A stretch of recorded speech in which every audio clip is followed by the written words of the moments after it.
Bom, boa tarde, então, a todos e todas. Quero também agradecer imensamente aqui a organização do seminário, agradecer aqui ao Rodolfo por ter nos convidado para fazer parte desse debate agora à tarde aqui, coordenar essa mesa. Eu sou Quintino Severo, sou secretário de Administração e Finanças da CUT Nacional e atualmente estou na presidência do CODEFAT nesse mandato atual, que começou ano passado, em agosto, vai até 2015, são 2 anos de mandato. Estou na presidência do Conselho, então, representando aqui a bancada dos trabalhadores no Conselho. Sou metalúrgico, sou lá do Rio Grande do Sul, enfim, sou técnico em eletromecânica, um pouco do meu currículo aqui, rápido aqui.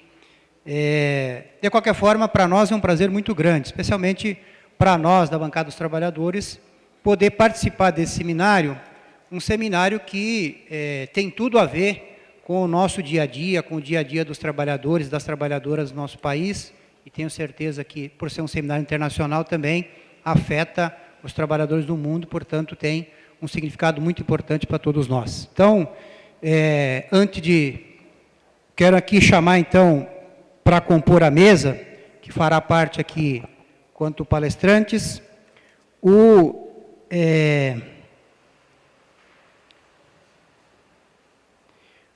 João Roberto, que é da plataforma do BNDES, Mais Democracia, né? Plataforma do BNDES, convidar ele para a mesa, pedir aí uma saudação ao nosso palestrante e convidar também o Paulo Klaas, né, que é especialista, né, em políticas públicas e gestão de programas governamentais. Então, também uma saudação aqui ao nosso debatedor, o Paulo. Bom, pela dinâmica aqui apresentada, a proposta é que cada um dos nossos palestrantes, então, tem aqui o tempo de 30 a 35, 40 minutos, acho que para fazer a apresentação, de acordo com a proposta, e depois nós teremos um debate aqui, um momento, né, para o diálogo, a partir da apresentação, então, do Paulo e do João, na ordem aqui do João e do Paulo. Bom, sem muitas delongas, eu vou passar, então, imediatamente aqui para o João, né, para que ele tenha aqui no tempo de 30 a 40 minutos, eu pretendo avisar os 30, só para informar que tem 30 minutos, depois vai se programando para a conclusão, então, tá? Bom, é contigo. Então, pessoal, boa tarde. Também me apresentando um pouco mais, eu sou João Roberto Lopes Pinto, eu sou professor da Universidade Federal do Estado do Rio de Janeiro, da Unirio, e também coordenador do Instituto Mais Democracia, e a gente tem uma larga experiência no acompanhamento do Banco Nacional de Desenvolvimento Econômico e Social, BNDES, e participamos de uma iniciativa no período de 2007 2010, inclusive com a presença também da CUT, de monitoramento e tentativa de incidência sobre o BNDES. Então, a minha apresentação tem como foco o BNDES. Né? E é até importante termos aqui o Quintino presidindo o CODEFAT, já que 40% dos recursos do BNDES, em média, vem do Fundo de Amparo ao Trabalhador. E quem gere esse fundo é o CODEFAT. Então, acho que é um prazer estar aqui. E, obviamente, também com o professor Paulo. E gostaria de começar agradecendo ao convite, a essa oportunidade, na pessoa do professor Rodolfo, com quem a gente vem dialogando já em outras oportunidades. A apresentação que eu vou fazer tem por base um trabalho que a gente elaborou lá no Mais Democracia sobre as corporações e os setores mais beneficiados pelo BNDES. Então, vou comentar um pouco da metodologia em termos de setores e corporações mais beneficiados. Esse trabalho está sendo publicado no Jornal dos Economistas do Conselho Regional de Economia do Rio de Janeiro, aqui tem a parte 1 desse trabalho, que mostra quais são os setores e corporações mais beneficiados pelo BNDES no nível doméstico. Agora, em setembro, essa é a edição de agosto. Na edição de setembro, vai sair as corporações e setores mais beneficiados no nível internacional, no processo de internacionalização de empresas brasileiras. Então, eu trouxe aqui alguns exemplares, talvez deve ter aqui uns 60, a gente distribui depois, até porque não precisa olhar agora, porque vocês vão estar com os dados aqui, mas depois vocês vão ter alguma coisa concreta e, obviamente, a apresentação, caso haja interesse, estará disponibilizada, já está aí com o pessoal aqui da organização. Bem, qual é o objetivo aqui? Qual é a questão? Vocês me desculpem, eu vou levantar porque faz parte, né? Como eu disse, eu tenho um perfil acadêmico, mas também um perfil ativista, um perfil político, como todos aqui. Mas, de fato, pela questão que eu apresento aqui, mostra que existe uma perspectiva muito afirmativa da minha parte. Eu não estou trabalhando como hipótese, eu estou trabalhando como afirmação. É daqui que eu parto. O Banco Nacional de Desenvolvimento Econômico e Social, BNDES, principal agente do financiamento ao desenvolvimento brasileiro, encontra-se associado aos interesses de grandes grupos econômicos, favorecendo uma crescente concentração, oligopolização da economia em setores com graves passivos sociais e ambientais, gerando tensões entre o banco e outros entes públicos. Essa é a questão de partida, né? Vamos ver, então, do ponto de vista do que eu dizia para vocês, dos setores e das corporações mais beneficiadas pelo banco, por que ele estaria, então, né? Eu tenho que, de alguma forma... Desculpa aqui, deixa eu voltar. Volta, por favor. Então, o que está em negrito, eu tenho que, de alguma forma, trazer evidências para vocês, não é isso? Se está dito ali, é porque eu trarei evidências sobre a dimensão de grandes grupos econômicos, a dimensão da concentração, a dimensão de passivos e as tensões com outros entes públicos. Essa é a promessa aqui da apresentação. Então, nós sabemos que o volume que está em bilhões de dólares, tá? O valor está em bilhões de dólares, a cotação, $1, 2,20, foi usada, foi um pouquinho subestimada, né? Mas, que está 2,26, mas a gente fez a conversão, então, 2,2. Vocês percebam a evolução dos desembolsos do BNDES, no ano passado, chegando a 86,6 bilhões de dólares. Isso representa quase 2 bancos mundiais. É disso que nós estamos falando, e nós sabemos do volume de recursos, isso já muito discutido, muito tratado, mas para a gente ter aqui esse gráfico ajuda a entender também a evolução depois da crise financeira de 2008, o patamar do orçamento do banco, dos desembolsos do banco, ficou, né, na casa aí em média de 140 bilhões de reais, mais ou menos. Ano passado, 190 bilhões de reais. E isso tem a ver exatamente com esse contexto de crise financeira. Esse é um outro dado importantíssimo, porque esses grupos que estão sendo beneficiados com esses bilhões de dólares, prioritariamente, são os grupos que mais se internacionalizam no Brasil. E nós estamos diante de um fenômeno, realmente, na última década, de muita força desses grupos, agora, no papel de internacionalização desses grupos, né? Esses grupos estão se multinacionalizando como em nenhum outro momento da nossa história. Se a gente percebe aqui o estoque de investimento direto do Brasil no exterior, a gente vê que há uma certa... Nos anos 80, anos 90, há um certo padrão de crescimento. Se você pegar os anos 90, o estoque de investimento direto do Brasil no exterior evoluía a 1 bilhão por ano. Né? Se você pegar ali 1990 até 2000.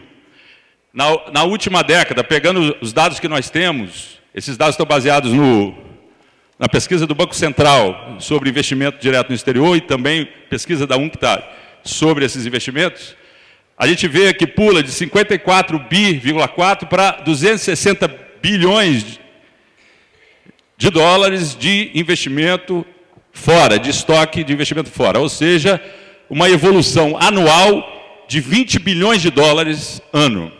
Ou seja, o capitalismo brasileiro está numa fase, algo que a gente pode discutir do ponto de vista acadêmico, mas do ponto de vista prático nós estamos numa fase monopolista desse capital que exporta, que se expande para fora das suas fronteiras, do seu mercado. Isso está dado na última década e, obviamente, o papel do BNDES também aí nessa história. Bem, sobre a distribuição setorial dos 10 maiores projetos em volume contratado pelo BNDES de 2008 a 2013. Por que a gente pegou 2008 a 2013? É impressionante, né? O BNDES está sofrendo muita pressão para abrir as suas informações. Nós vamos debater rapidamente isso daqui a pouco. É impressionante que eu trabalhei com esses dados em julho, e até julho o BNDES estava fornecendo as informações sobre a sua carteira de projetos apoiados, privados, de 2008 a 2013, só desse período, e por isso esse período aqui é tratado. Agora, em agosto, o BNDES, exatamente por conta da ação do Ministério Público Federal, né, que daqui a pouco nós vamos conversar sobre ela, ele abriu mais informação. Ele abriu agora, quem entrar no site vai ver que está de 2002 a 2014. Um passo importante, sem dúvida, mas muito insuficiente, inclusive, para responder ao que solicita o Ministério Público Federal.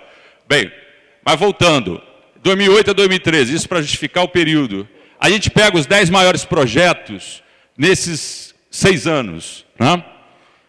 Então, 60 projetos aqui embaixo. Né?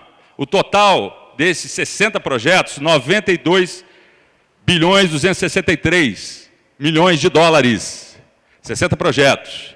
Se a gente divide, né, esse valor pelo número de projetos, dá algo em torno de 1,5 bi, o valor médio dos maiores projetos financiados pelo BNDES. 1,5 bi de dólar. E se a gente tira a capitalização da Petrobras, que ocorreu em 2010, que foi algo em torno de 20 bilhões, para não distorcer o dado, e também o recurso para Belo Monte, que foi só para o consórcio Norte Energia em Belo Monte, 25 bilhões de reais, que dá mais ou menos 11 bilhões de dólares, se tira esses dois, a média de projetos fica em 1 bilhão. Dá para perceber que os setores privilegiados pelo financiamento, petróleo e gás e energia concentrada em hidroeletricidade, né? Ali dá 62%, né, dos maiores projetos são canalizados para esses dois setores. Telecomunicações vem em terceiro, mineração em quarto, alimentos e bebida em quinto, representando aí 85%, os 5 primeiros setores no desembolso do banco.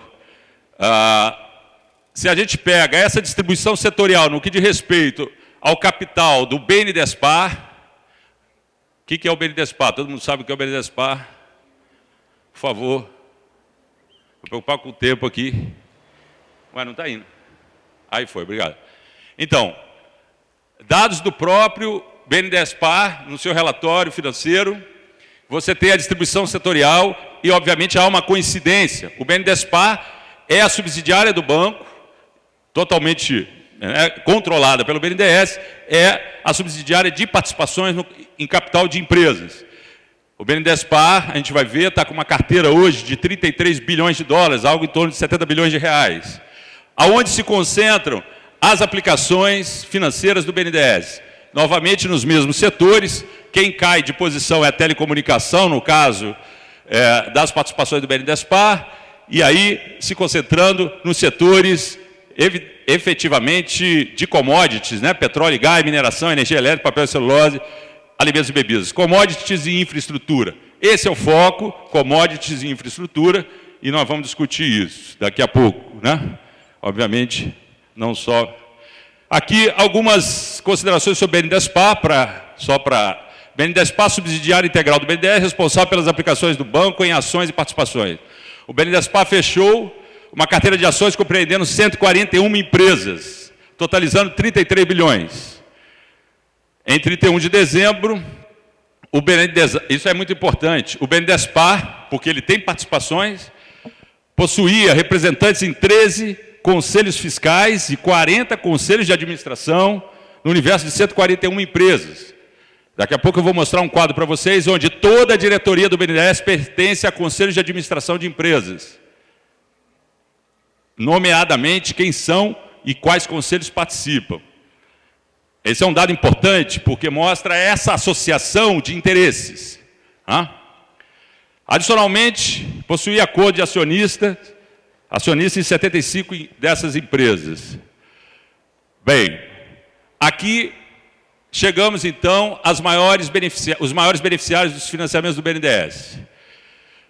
Então, metodologicamente, a gente pegou as informações que o BNDES fornece, de 2008 a 2013, e fizemos o cruzamento dos CNPJs. Por isso que eu trago o CNPJ, porque, na verdade, ele é o elo para filtrar e ver quanto que o CNPJ da Petrobras recebeu. O CNPJ da Petrobras recebeu, nesse período, 21 bilhões 480 milhões de dólares. Norte Energia, que é o grupo responsável, o consórcio responsável por Belo Monte, 11 bilhões 540. Vale 6.200. Está dando para ler daí? Mais ou menos, né? Quem está distante aí está difícil. Essas informações estão ali no Jornal dos Economistas, esses quadros, vocês vão poder ter acesso. Inclusive, eu colei da diagramação que eles fizeram, que está bem melhor que a minha. Bem, então, copiei e colei. Então, você tem aqui a Vale, Refinaria Abreu Lima, Petrobras Netherlands, Petróleo e Gás, com 4 bi 490, TIM Celular, Telemar Norte-Leste, Santo Antônio Energia, Transportadora de Gás, a TAG, Eletrobras Termonuclear, Energia Sustentável do Brasil, JBS, Suzano Papel e Celulose, Braskem, Vivo, Marfrig, Ambev, Eldorado Celulose e Papel, Companhia Petroquímica de Pernambuco e OSX, que está em recuperação judicial, né? A empresa do AIC. Foi despejado lá 1 bilhão 253 dólares. 20 maiores investimentos do BNDESPar por empresa. Ou seja, há muita coincidência. Vocês sabem que, pelas regras bancárias, tem países que proíbem que o banco financie a empresa em que ele participa. O BNDES financia as empresas em que ele participa, com capital. No Brasil, há essa possibilidade. Não é ilegalidade. Então, participação do capital. Vejam bem que ele participa em 144 empresas. Lembram disso que eu falei? 144 empresas? Pois é. Essas 20 maiores ficam com 88% de todo o capital do BNDESPar. Então, essas 20 maiores concentram 20%, 88%, desculpa, do capital do BNDESPar, ou seja, 26 bilhões e 551 milhões de dólares. Petrobras, em primeiro, aquilo ali é a participação total no capital, tanto ordinárias quanto preferenciais. Ações ordinárias e preferenciais, 10,4, Vale 5,1, JBS 23,6, ou seja, nós sabemos, é um dos donos da JBS. A Fibria, que foi constituída através da compra da Aracruz pela Votorantim, o BNDES tem 30%. Nesse caso, inclusive, houve um acordo de acionistas, porque com essa participação o BNDES teria a maioria da Fibria, mas por um acordo de acionista ele passa o controle para a Votorantim. Copel Energia, 24%, Brasiliana Energia, o BNDES é dono, né, praticamente, mas aqui também há um acordo de acionista para que ele não seja o controlador, o operador. CPFL, Suzano, só para quem não está conseguindo ler, né? Eletrobras, Klabin, Gerdau, Braskem, Embraer, Granbio, a Granbio no setor de etanol, América Latina Logística, a ALL, né? O pessoal aqui estava me contando do acidente em Americana, envolvendo a ALL, e a ALL, pessoal, foi comprada pela Cosan, né? Está sendo comprada pela Cosan e a operação já está em curso, né? Cosan, gigante do etanol aqui de São Paulo e do mundo, né? Uma das maiores produtoras de etanol de cana do mundo, comprou a ALL, uma empresa de logística, que tem as concessões de ferrovia, a maior parte das concessões de ferrovia no Brasil. Tupi Siderurgia, Light, Renova, Vigor, Marfrig. Veja bem, aonde está... Isso aqui é só para fazer uma propaganda, que esse trabalho todo que a gente está fazendo não é um trabalho que nasce assim de repente, né? A gente está acompanhando o BNDES desde 2005, né? Era um grupo que trabalhava no IBASE, uma organização lá do Rio, saiu, né? Por dificuldade de seguir trabalhando no IBASE, essas discussões, e criamos o Mais Democracia em 2011. E isso aqui foi uma das iniciativas do Mais Democracia, junto com uma cooperativa de tecnologia chamada EITA, que é o quê? Quem são os proprietários do Brasil?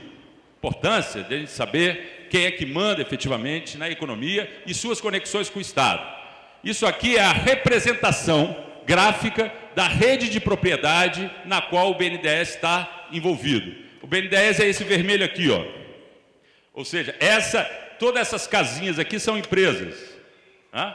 Essa é a rede, essa é a teia de aranha de participações cruzadas que o BNDES tem na economia brasileira a partir daquelas participações majoritárias que a gente viu aqui, das 20, que eu acabei de ler.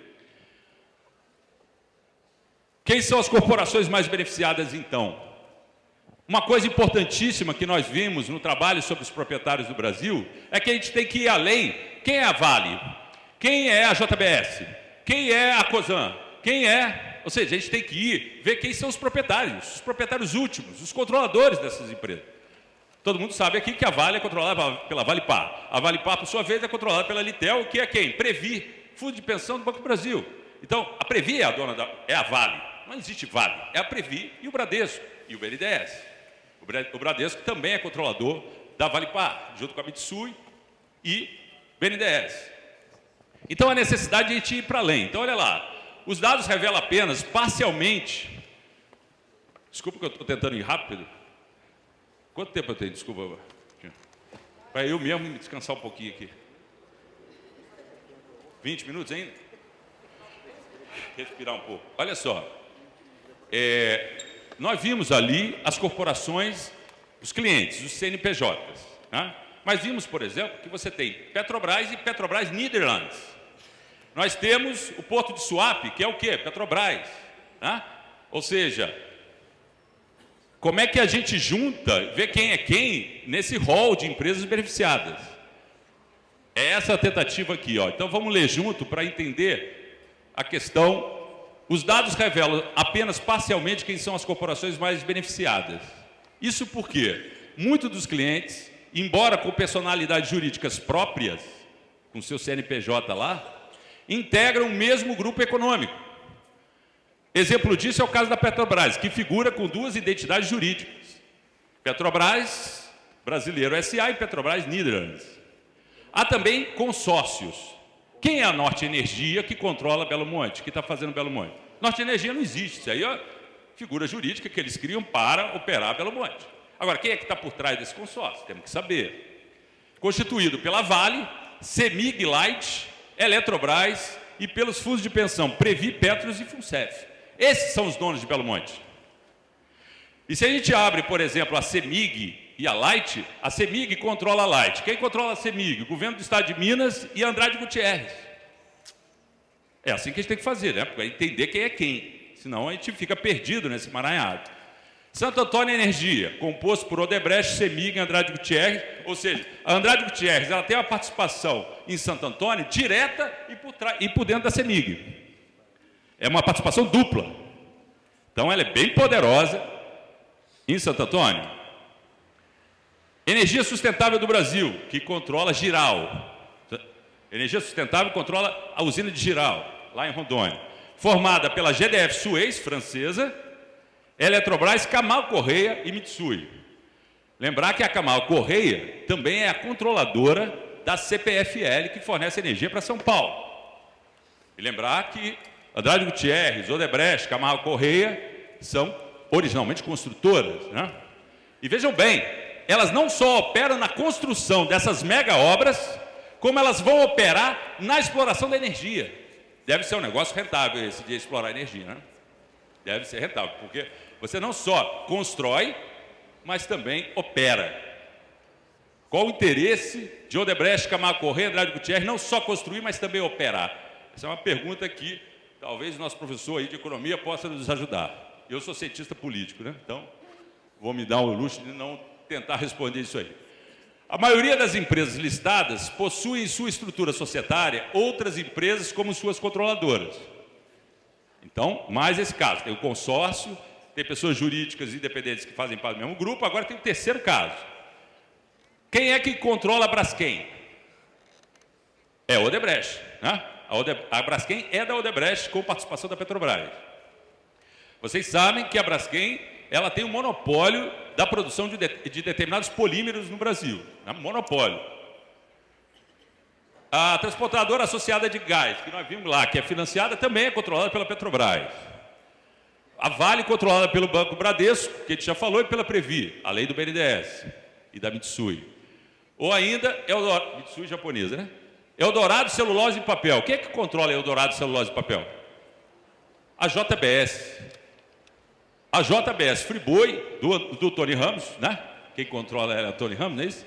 Então, o JBS Friboi controla uma empresa, uma das grandes empresas de papel e celulose, largamente financiada pelo BNDES. Sobre a carteira do BNDESPar. Vocês viram que o BNDESPar tem 23% da JBS, e agora eu não vou me recordar exatamente quanto, mas algo em torno de 12% da Vigor. Só que a Vigor pertence à JBS. Então, ou seja, a participação do BNDES no grupo JBS é bem maior do que os 23%. Já falei, a CPFL controlada pela Camargo Correia, a Fibria controlada pelo Votorantim, gigante também no setor de cimento e mineração, controladora da Renova. Quem é a Renova? A Renova é controlada pela Light, que por sua vez é controlada pela CEMIG, que por sua vez é controlada pelo governo de Minas Gerais e André Gutierrez. Já a Tupi é também controlada pela Previ. A Gerdau, que aparece com o próprio nome, né, do seu proprietário, né, que são 3 proprietários, é o Johann Peter Gerdau, conselheiro da presidente, ele e mais 2 irmãos são os controladores do grupo Gerdau. É a maior siderúrgica do país, líder em aços longos na América. A ALL, maior empresa ferroviária do Brasil, está sob controle da Cosan, maior do país na produção de etanol, e que em 2008 estabeleceu uma joint venture com a Shell, criando a Raízen. Eles criaram uma nova empresa, né? E o acordo de acionista que houve na composição entre Cosan e Shell, imagina, Cosan e Shell, né? A Cosan aqui é uma gigante, mas perto da Shell, ela é padaria da esquina, né? Ou seja, o acordo de acionistas foi que a Shell tem opção de compra total da Raízen daqui a 10 anos. Né?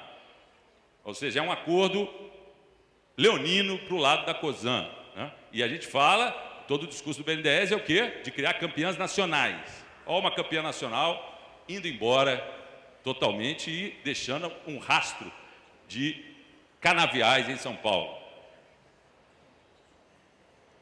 Participação da diretoria do BNDES em conselho de administração de empresas.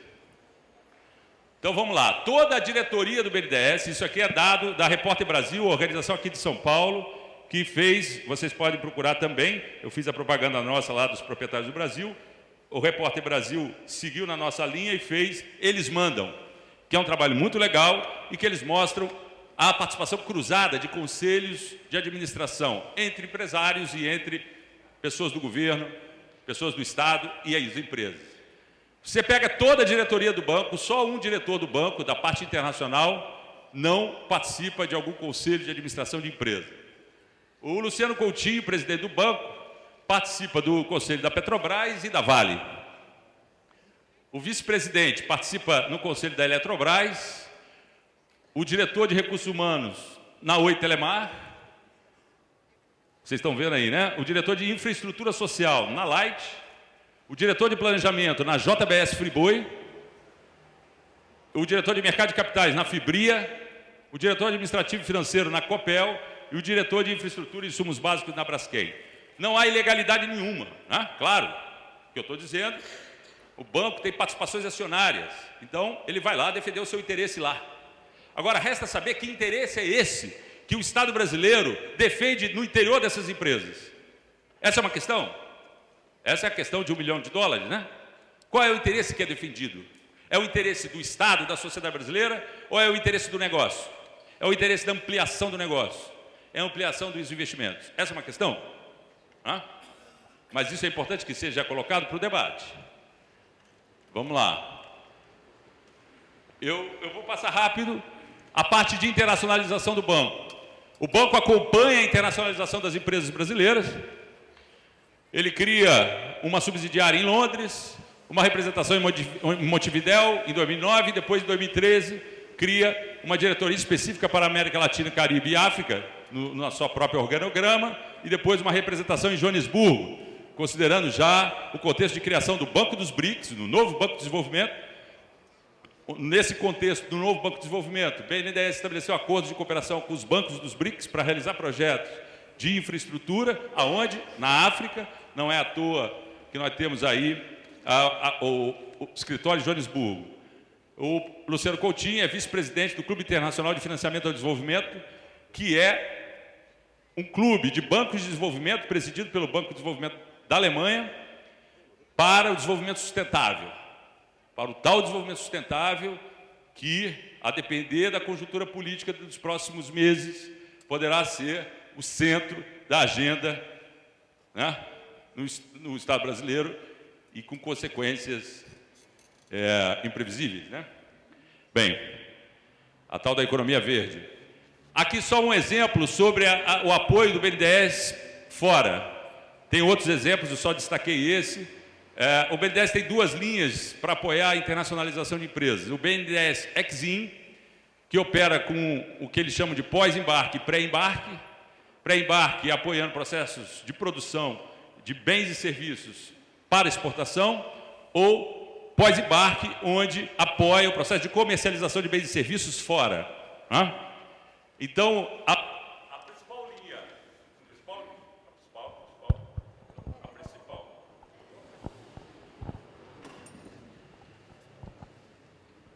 a principal linha de financiamento à internacionalização, tem uma outra linha, que é uma linha específica sobre a internacionalização. Essa linha aí que eu falei, do Exim, foi criada em 1998, foi no governo Fernando Henrique Cardoso.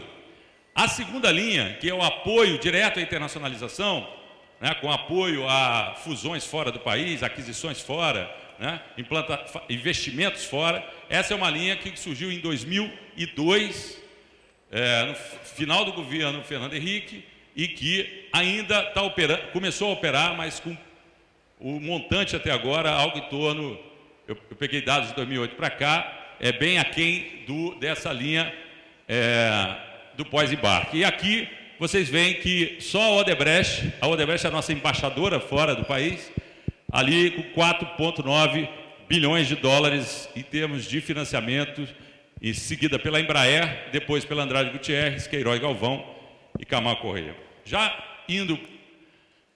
Bem, então aquilo ali, o que a gente discutiu, o que eu apresentei até agora é um pouco para dizer que o BNDES favorece a concentração, né, o favorecimento de grandes grupos privados, grupos econômicos. A gente tem que parar de falar em empresa num determinado nível da economia, porque nós estamos falando em grupos conglomerados, né, que têm uma aparente independência jurídica, mas estão interligados pelo controle de capital, né, e também por controles superpostos de diretores, de representantes de conselhos de administração. Então, são grupos, não são empresas individualizadas, são grupos econômicos, então há uma concentração.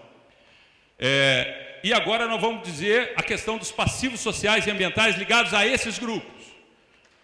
Qualquer um aqui nessa sala certamente terá muitos outros exemplos de passivos, de impactos sociais, ambientais, na vida do trabalhador, na vida do meio ambiente, no ambiente, não só o ambiente natural, mas no nosso ambiente, enquanto ambiente de vida, como meio de vida, como dizia Milton Santos. Então, certamente vocês aqui têm vários exemplos. Eu destaquei alguns. Reforma e construção dos estádios na Copa do Mundo. O BNDES financiou a reforma desses estádios, né? João, 30 minutos, tá? Então faltam 10. Está acabando. Beleza. Então, reforma e construção dos estádios na Copa do Mundo, algo em torno de 5 bilhões, 6 bilhões de financiamento, favoreceram as quatro irmãs, Andrade Gutierrez, Camargo Correia, Odebrecht e o OAS, principalmente. A quarta irmã é uma disputa, né, entre Queiroz Galvão e a OAS, mas a OAS agora anda mais à frente da Queiroz Galvão. Número elevado de mortes, a gente sabe, né, que chegaram a 10 mortos por acidente de trabalho nos estádios. Superfaturamentos, caso da Arena, que eles chamavam Arena Amazonas e o Maracanã. Superfaturamento comprovado pelo Tribunal de Contas da União. Suspeita de fraude em licitações. Muito sérias no caso do Rio de Janeiro, no caso do Maracanã. O Ministério Público tem uma ação, né, contrária ao processo de licitação do Maracanã. A gente pode conversar depois, a gente tem a memória disso, do que foi a ação e questões muito sérias do ponto de vista de indícios de fraude. No setor de etanol, né, estamos aqui com o Rodolfo, que fez um estudo importantíssimo junto com outros, né, sobre o impacto do setor na vida do trabalhador da cana. E a gente sabe que a Brenco pertence à Odebrecht e a Cosan foram autuadas pelo Ministério do Trabalho por trabalho análogo à escravidão, né? E fizeram de tudo para não entrar na famosa lista suja do Ministério do Trabalho. Bem, vocês sabem melhor do que eu essa história. Em Belo Monte, condicionantes da licença de instalação não são cumpridos pelo Norte Energia. Inclusive, o IBAMA atesta que esses condicionantes não são atendidos, mas segue a obra, segue o financiamento, tudo bem, segue a obra. Norte Energia, inclusive, é vendida como, né, o futuro do país, né? Não estou dizendo que não seja, mas a questão é em nome de, né, sobre que custo, né? Na zona oeste da cidade do Rio de Janeiro, a Companhia Siderúrgica do Atlântico, a maior siderúrgica da América Latina, controlada pela ThyssenKrupp, alemã, e pela Vale, responsável pela chuva de prata. Né, para quem não sabe, os rejeitos da siderúrgica, eles colocavam sob montes. Quando dava um sol muito forte, aquilo, né, ia para o bairro, principalmente de Santa Cruz, e depois precipitava sobre as casas das pessoas, sobre os pulmões das pessoas. As mortes por problemas respiratórios em Santa Cruz cresceu enormemente. A Fiocruz atestou e o pessoal da Fiocruz foi caçado, né, porque atestou. E lembrar que o INEA, o órgão ambiental do Estado do Rio de Janeiro, foi reformado com recursos da Thyssen, da CSA. E o BNDES financiando tudo isso e participando de tudo isso. No caso do Complexo Petroquímico do Rio, Comperge, greve dos trabalhadores, violações de direitos dos pescadores, casos de assassinatos de trabalhadores, de pescadores. Já tem 3 casos de assassinato da Associação Homens do Mar, que fica no fundo da Baía de Guanabara, no Rio de Janeiro. E desse respeito à legislação ambiental. É impressionante, no caso do Complexo Petroquímico, a licença prévia foi concedida num dia, 2 dias depois foi concedida a licença de instalação de uma obra que envolve 14 municípios da região metropolitana do Rio de Janeiro. A gente discute, né, pessoal? A gente discute lei, a gente discute procedimentos, a gente discute práticas, mas parece que num determinado andar da vida política e econômica, ali não vale, ali não vale, ali não vale. Não? Como que em 2 dias você dá uma licença de instalação para uma obra dessa envergadura? Isso é documental, né? A data da licença prévia foi eu não lembro exatamente, mas era tipo 22 de algum mês de julho, e no dia 25 estava tendo a licença de instalação. Bem, dados os exemplos para concluir, então. Vocês viram que a conclusão está... Juro que eu vou tentar ser rápido aqui. Uma volta, por favor. Então, quais são as questões que a gente lança quanto à atuação do BNDES, inclusive aproveitando a presença do Quintino aqui, né, para a gente fazer o debate e para que essas questões fiquem registradas. Né? Privilegiamento dos setores de commodities, a gente já viu, com graves impactos sociais e ambientais. Financiamento em favor de um padrão de desenvolvimento que favorece a oligopolização da economia. O BNDES operou, patrocinou, ajudou a desenhar a fusão e aquisição da Sadia pela Perdigão. Entrando em conflito, inclusive, com o CAD, que é o Conselho de Administração de Direito Econômico, porque a Brasil Foods, que hoje tem o seu Conselho de Administração presidido pelo Abílio Diniz, ex-Pão de Açúcar, a BR Foods ela, com essa fusão, com essa compra, passou a ter 80% do controle de produtos congelados no supermercado. E aí o CAD, que defende a concorrência, olha, estamos falando de capitalismo puro, defende a concorrência, vai e questiona, né? Há um voto do relator até que se cede para que a Brasil Foods venda algumas marcas para viabilizar a compra da Sadia. Mas o BNDES operando, olha o conflito aqui com outro órgão do Estado, com o CAD. Votorantim compra a Aracruz, apoiado pelo BNDES. A Aracruz foi a única empresa que perdeu dinheiro com a crise americana, porque aplicou em derivativos. E o BNDES mantém a oferta sobre a Aracruz, quer dizer, é mantida a oferta e o BNDES sustenta essa compra. A Oi e a Telemar, também essa fusão, teve o apoio do BNDES e a participação em termos de financiamento e também por dentro com participação no capital. Fragilidade na prestação de informações. Vocês estão vendo que o BNDES está dando passos, isso é importante, em relação à informação. Quando a gente fez, junto com a CUT, junto com o MAB, junto com o MST, a plataforma BNDES, na época que a gente estava lá no IBASE, uma das agendas era a questão da transparência. E essa entrou no BNDES, essa foi uma cunha estabelecida. Né? A gente pode dizer, obviamente, que isso não foi fruto da ação dos movimentos e das organizações, só.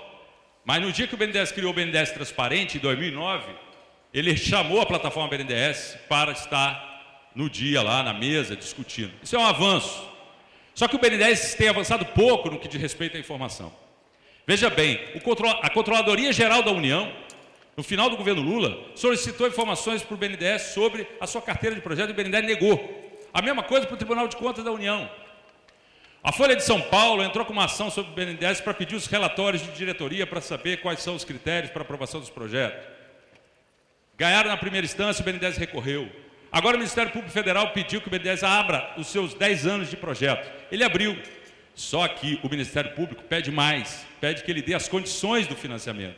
E por que o projeto foi aprovado e outro não? O BNDES reivindica o sigilo bancário e diz que não. A Justiça deu ganho de causa, o BNDES recorreu. Isso foi agora, semana passada. Então há muita resistência do BNDES a prestar informação, mas não tem volta. O BNDES vai abrir, não tem como não abrir. O BNDES tem resistido de todas as formas, mas vem dando passos nessa direção, mesmo que tímidos. A ausência, já está acabando, a ausência de contrapartidas econômicas, sociais e ambientais nos financiamentos. Logo após a crise de 2008, a Vale realiza o programa de demissões em massa. E o BNDES, com participação no capital, o Estado presente, bem, fica por isso mesmo. Fragilidade dos mecanismos de acompanhamento dos projetos. No caso da JBS, por exemplo, também o caso dos frigoríficos da JBS, as condições de trabalho nos frigoríficos da JBS. Você olha a propaganda da televisão, né? Os frigoríficos, dá vontade de trabalhar no frigorífico, né? Porque é uma coisa, uma limpeza, uma... Bem, as condições dos frigoríficos da Friboi, normalmente o BNDES trabalha com autodeclaração por parte do beneficiário, do mutuário. Né? Ele tem que autodeclarar que ele não tem questões trabalhistas, que ele não comete ilegalidades. Ou seja, não há mecanismo de acompanhamento e fiscalização do BNDES assumidamente. O BNDES assume que não tem. Mas como é que fica o papel dele de fomento desses grupos que operam violações? A política socioambiental do banco é frágil aquém do que determina a própria legislação. A legislação ambiental determina que o banco, o agente financeiro, tem que acompanhar a aplicação dos condicionantes. O BNDES só é o seguinte, tem licença. Quando a gente discutia lá dentro do banco, o pessoal dizia, não vem com essa discussão de vocês, porque é o seguinte, tendo licença, para o BNDES deu. Mas a legislação diz mais, diz que o banco tem que acompanhar e não acompanha. Então você tem, mesmo com toda a fragilização do IBAMA, o BNDES ainda tem conflitos com o IBAMA. Último slide. Viu que era o último mesmo? Agora foi o último já. O último. Aí, viu? Foi. Esse não é do meu, não. Esse aí já entrou por coincidência. Bem, ausência de critério e transparência, outra coisa importante para efeito do CODEFAT, pessoal. Como é que hoje nós temos um fundo social do banco? Devia estar entre aspas ali o fundo social, porque é um fundo do banco. Ele é composto por percentual do lucro líquido do banco. Ninguém sabe exatamente qual é o tamanho desse fundo social. Agora, vocês podem fazer esse exercício, abrir aí as operações diretas do banco em 2014, do último trimestre. Eu abri, eu fiquei chocado. Instituto Camargo Correia recebe 9 milhões de reais a fundo perdido. É um fundo não reembolsável. Ou seja, não há critério.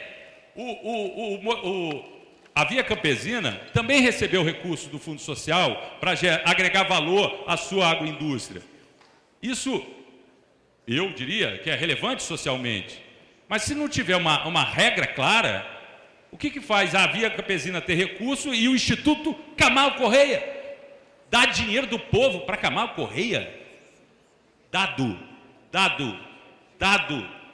E aqui a gente discutindo, por que esses recursos não vão para a Fundacentro, não vão para o Sereste, para constituir um processo de fiscalização, já que o BNDES não fiscaliza?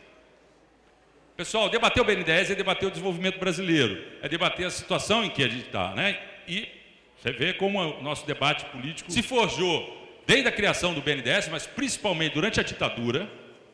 É aí que se cria esses laços do BNDES com a burguesia industrial brasileira. Agora, não é porque existe esse laço histórico que nós vamos ceder enquanto sociedade e não debatê-los. Muito obrigado. Obrigado.